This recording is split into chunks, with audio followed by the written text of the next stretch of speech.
Olá, no vídeo de hoje nós vamos comentar um pouquinho sobre ganho de capital, certo? Mais especificamente, ganho de capital na pessoa física e com enfoque em imóveis. Por que operações imobiliárias?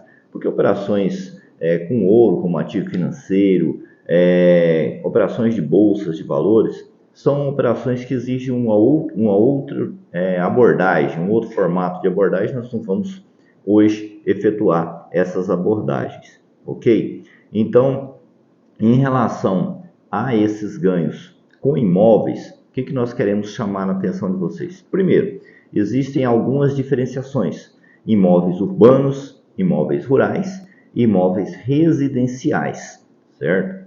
Essa distinção é importante, porque no caso dos imóveis residenciais, desde que o intervalo entre a venda do imóvel atual e a aquisição de um novo imóvel ela seja de até 180 dias, existe a isenção do valor aplicado na compra de um novo imóvel. Então, por exemplo, o cidadão possuía uma casa, né, onde ele residia. Nessa casa ele efetuou uma venda dela por um valor de R$ 1 milhão. Vendeu a casa por R$ 1 milhão. Mas ele fez essa operação em março do ano.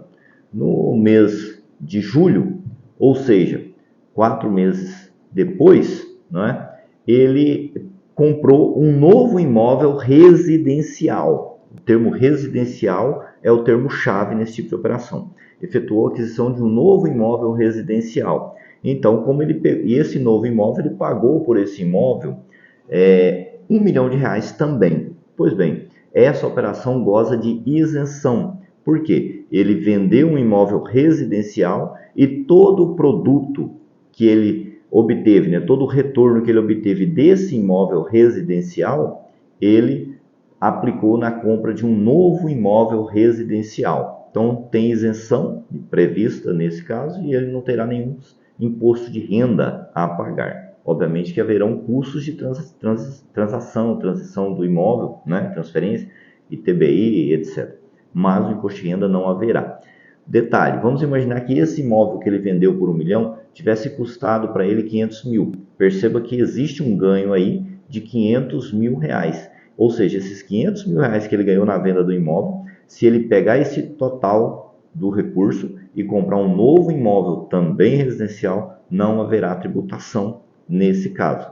Mas vamos imaginar que ele tem esse imóvel que custou para ele 500 mil reais, né?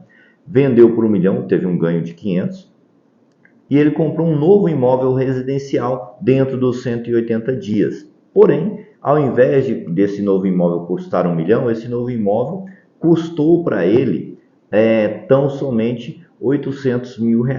Ou seja, do 1 milhão que ele vendeu, 800 mil foi aplicado na aquisição de um novo imóvel.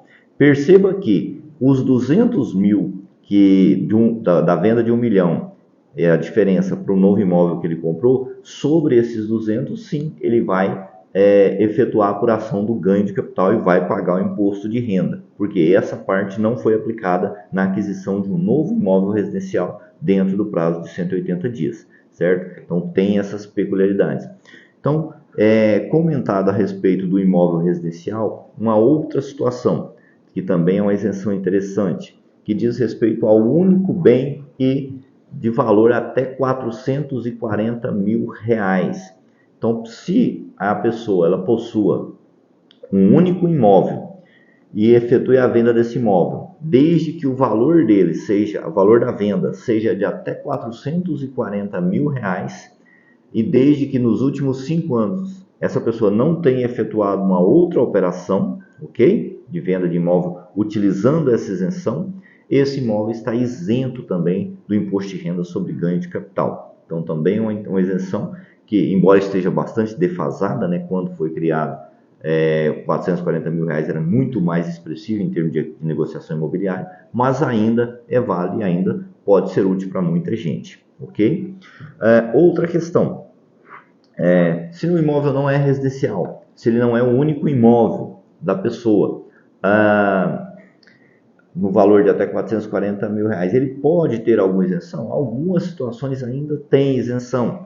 Por exemplo, Os imóveis que tenham sido adquiridos anteriores ao ano de 1969, esses imóveis estão isentos por força da legislação tributária, certo? Imóveis adquiridos entre 69 e 88, esses imóveis têm uma redução no ganho, também é interessante, certo?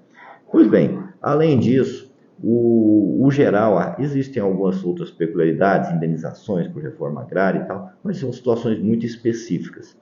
Tirando isso, a gente vem agora para os casos tributados.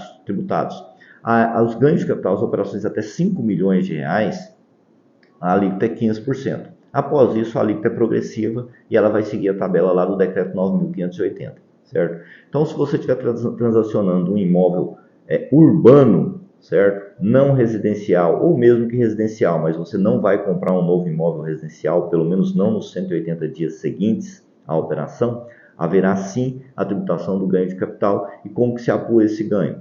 A apuração do ganho de capital é da seguinte forma: é o valor que o imóvel te custou. Quando a legislação prevê algum tipo de atualização, isso vai estar já previsto, você tem que pegar lá a legislação, fazer essa atualização. O programa da Receita Federal, o GCAP, faz isso, né, com precisão, pode ser utilizado, deve ser utilizado, certo? Para fazer essa atualização e apuração do ganho. E esse imposto é devido no mês seguinte ao da realização do negócio, salvo se o negócio for a prazo. Quando o negócio é a prazo, à medida que você vai recebendo as parcelas, você vai ofertando essas parcelas à tributação, ok? No caso dos imóveis rurais, existe uma outra peculiaridade dos imóveis adquiridos a partir de 97, certo? Por quê? Porque nesse caso existe uma vinculação direta com o VTN, que é declarado lá na DITR.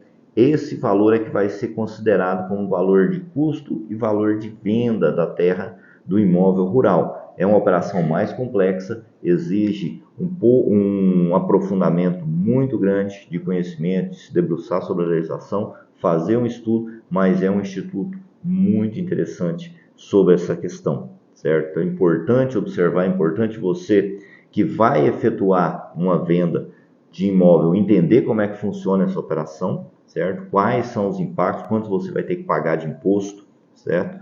Assim como você que for atender, né, você é o profissional que for prestar o serviço, for atender esse tipo de cliente, entender quais são os benefícios que ele pode usar, quais os riscos que eles correm, quanto vai ser o custo dessa operação, para que possa ser feito um negócio da melhor forma possível, da forma mais segura possível, gerando a maior economia permitida pela legislação para o teu cliente e para você que estiver efetuando o negócio.